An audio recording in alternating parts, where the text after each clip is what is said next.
भोला खुश रहे कलोटा जल से, नहीं कौनो फल से ना। भोला खुश रहे एक लोटा जल से, नहीं कौनो फल से ना।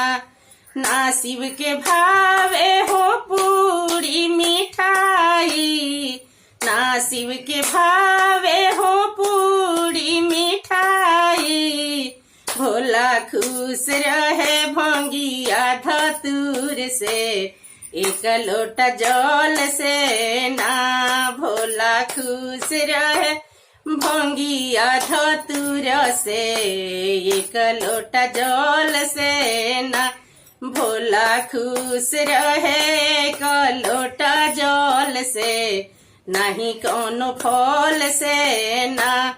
ना शिव के भावे हो साला दुसाला, ना शिव के भावे हो साला दुसाला।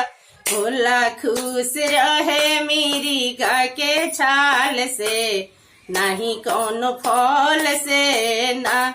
भोला खुश रहे मेरी गाय के छाल से, नहीं कौनो फल से ना। भोला खुश रहे एक लोटा जल से, नहीं कौनो फल से ना। नहीं शिव के भावे हो हाथी से घोड़ा, नहीं शिव के भावे हो हाथी से घोड़ा।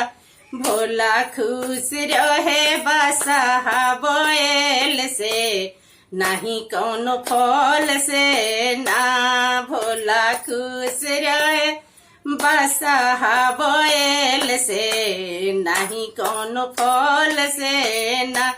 भोला खुश रहे कलोटा जल से, नहीं कौनो फल से ना। भोला खुश रहे एक लोटा जल से, नहीं कौनो फल से ना।